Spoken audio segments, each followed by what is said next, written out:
Hello, everyone. Meteorologist Grant Smith here with another episode of the Weather Seekers podcast. I'm very lucky to be here with our DRD. DRD, what does that stand for? Yeah. Well, Deputy Regional Director. That's what I'm here to find out. That's what I do. I learn things. Well, we have a lot of acronyms, and so instead of me just constantly asking, what does that mean, I just pretend like I know what it means, and then someone tells me later on, or I Google it. So anyway, thanks for being on the podcast today. No problem. I think this might be my very first podcast appearance, and I'm a big podcast fan, so I'm really excited. All right. I'm sorry it's this one. Okay, so let's start with a little bit about you and get to know you. So give us your name and your title, and what do you do here in Alaska? So my name is Nic Kinsman, and I'm the Deputy Regional Director for NOAA's National Weather Service here in Anchorage, Alaska. Right. And how long have you been in Alaska? I've been in Alaska. Oh, such an Alaskan question. I've been in Alaska since for about 13 years now. And have you been Fairbanks for much of it, and then I moved to Anchorage here about 6 or 7 years ago. Okay. So how long have you been the Deputy Regional Director? Since Thanksgiving of last year. Okay. So only since November. And I've only been with the National Weather Service for about that period of time. So. Oh, excellent. Okay, so then what did you do? What were some of the other jobs you had in Alaska that obviously were outside of the Weather Service? What did you do before you got to this job? So before I came to Weather Service, I was still part of the NOAA family, National Oceanic and Atmospheric Administration family, that Weather Service is within.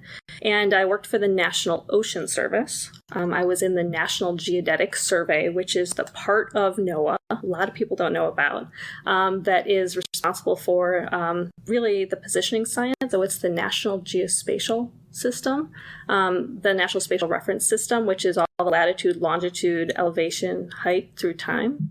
We work really closely with GPS and the spatial framework that we create all maps within. So a lot of people don't know that that's part of NOAA, but it is. And then I did a lot of work with the tide gauges and the parts of NOAA that do the ocean charting and stuff like that. So my background sort of National Spatial Reference System world within NOAA, but it's been really fun to make the leap over here to the National Weather Service. And then before that, I actually worked for the state of Alaska.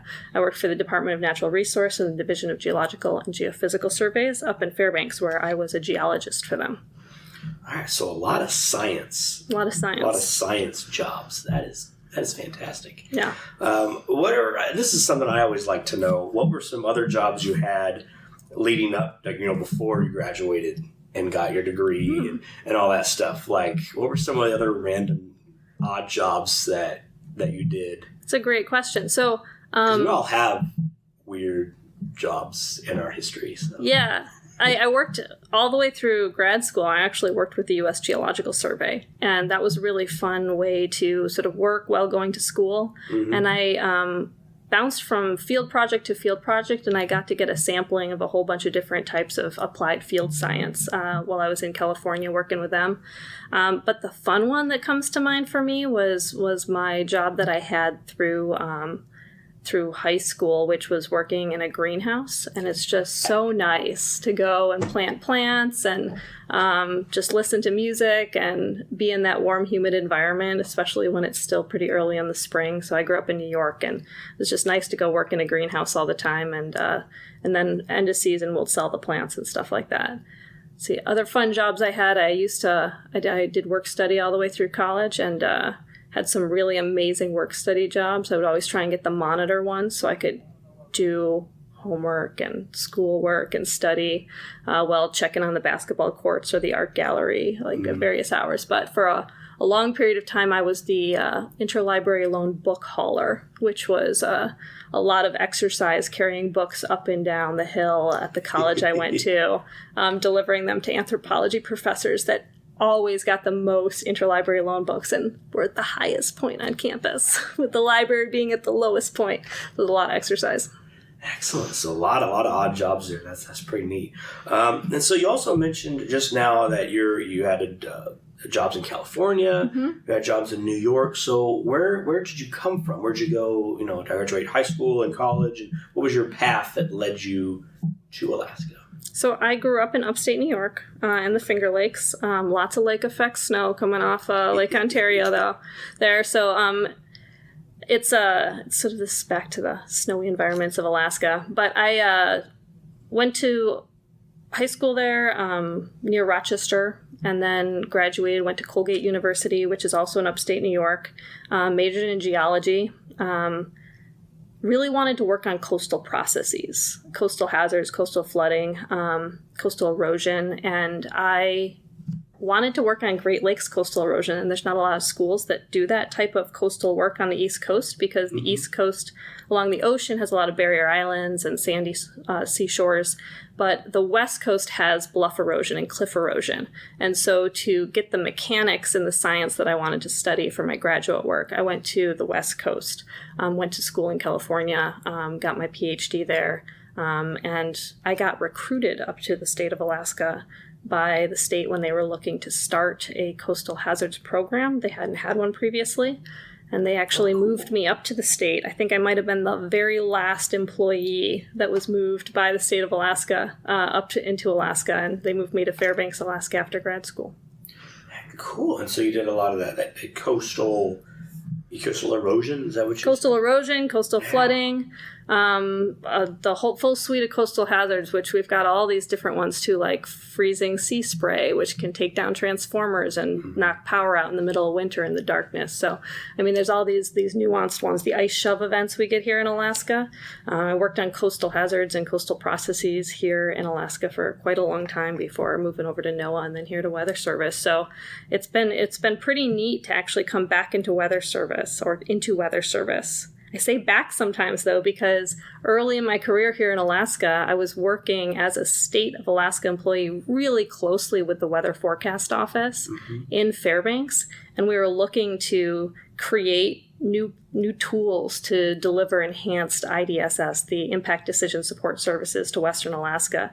And it was a really neat collaboration between the state of Alaska and the Weather Forecast Office there to produce some of those visual products that would support local residents in making really informed decisions during extreme coastal flooding events. And I worked with them during the 2011 Bering Sea Storm, and we, as a result of the lessons learned in that event, created a whole bunch of new things. And then I came back to Weather Service, and it was right after the big storm we had in Western Alaska. And so a lot of the lessons learned and a lot of the products and tools that had gone on to sort of grow from that were getting used right when I started at Weather Service. And I think our standard slide deck we use when we present things has this map on the first slide. It was actually a map I made when I worked for the state, which is really crazy to see when I saw the standard slide deck we use, because it's something that I had put some time into with some fantastic collaborators at the Weather Service back 10 years prior. So yeah, so you're going through your career, you kind of have been a part of a lot of starting new things.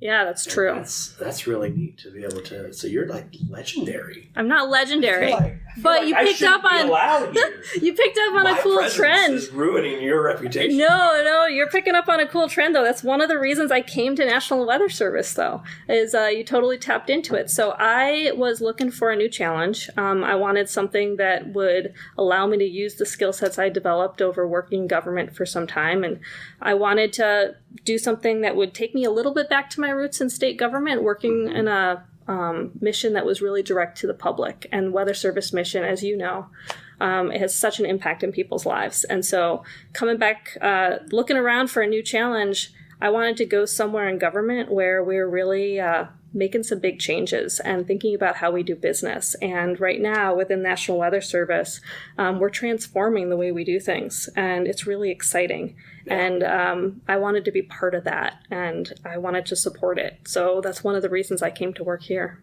Yeah, and some of those changes you're talking about is what attracted me was the communication side, which, it's you can have the world's most perfect forecast, but if people don't understand it, then it does no good. Absolutely. And so that helping people understand the forecast is what got me into this. Yep. So it's certainly, a lot of fun.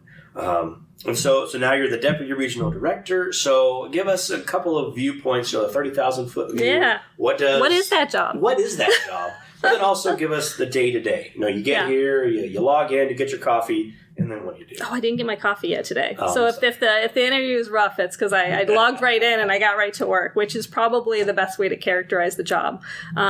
So if I had to summarize it really quickly, the deputy regional director job is really the chief listener for the region. I'm someone who's available to support the workforce, to make sure that things run smoothly, support our director.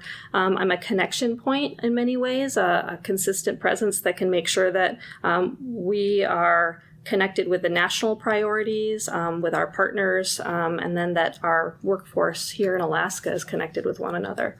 And so on a day-to-day basis, I never know what it's going to look like is really the quick answer. So it's a lot of triage, a lot of ability to prioritize what needs your energy and time the most. And so there's no simple way to describe a day in the life of a deputy regional director, but I think a really good way to summarize what the role is being a chief listener and being willing to respond to where the need is greatest to make sure that everything's operating smoothly. If I'm doing my job all right, your job's smooth and easy, and you don't even notice I'm here. So, all right. So when something's broken, we come tell you, and then you go this way to go fix it.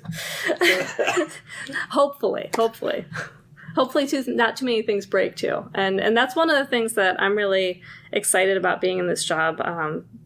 Because of it, lots of times we're very reactive and responsive to some of the challenges that we face and delivering our mission. But trying to shift us into being a really proactive agency and not always just sort of looking how to fix broken things, but how can we make this the sort of place that we all really want to build our entire careers within, build the skill sets that we need to go on into careers that take us other places, right?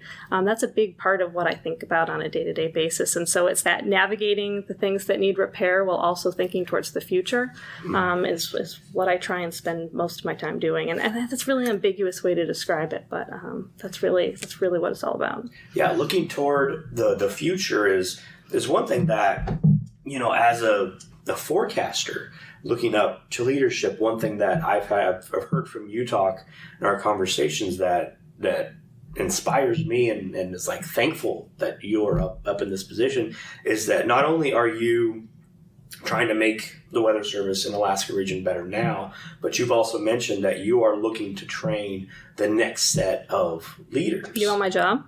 Not right now. No.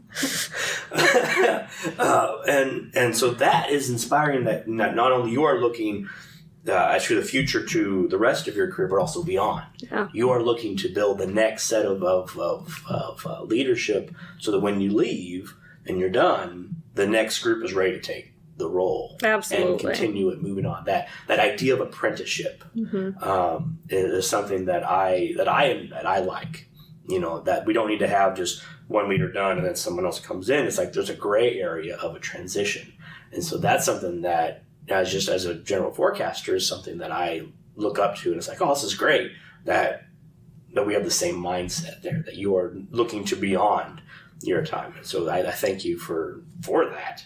Well, I thank you for being interested in that, because succession planning is so important to success into the future, right? Mm-hmm. If we don't have people coming into these roles that understand, that have the skill set to be able to dive in, what they're going to be doing is trying to learn the job entirely on the job, which means they can only be reactionary. So if we want people who have the abilities to have that forward-thinking mindset within their leadership, we need to make sure they're getting trained early. We need to make sure that their skill set's being developed from the earliest points in their career. And if we can start even before they're in weather service, that's even better, right? Yeah. So reaching out and working with kids in schools, I get to see the summaries and hear about some of the things that our staff here in the region do. And we've got employees all over the state. And even at our WSOs, we've got people that work with the public and educate them about what we do. And we never know who's going to be a weather service employee. So it can start at any point. And then when you're in the weather service, just trying to find the opportunities in our day-to-day to build those skills, make sure that people have access to just professional development opportunities is really important. Yeah. Well, to wrap up, let's talk about what you do outside of work. Because I just saw your office. That's not a studio apartment. So from what I could tell, you don't live there. I didn't see a fridge. So what do you do outside of work? The fridge is in the other room. Oh, okay. Yeah. That's why. Outside of work, I've been gardening a lot. It's been a pretty cold summer here, so I'm a little bit behind on that. And at this point, I've just thrown in the towel and given up. So I'll take that hobby up again next year. I did just spend last weekend in Cordova, though, for the mushroom foraging festival, and did a couple different forays. That's what they call the mushroom hunting with a large group of people. A couple forays, and got a lot of chanterelles and hedgehog mushrooms and things like that. So I like to go out and do some exploring like that. That was a really fun trip. My first time to Cordova, and absolutely beautiful. I got all of those rains that were forecasted came to fruition.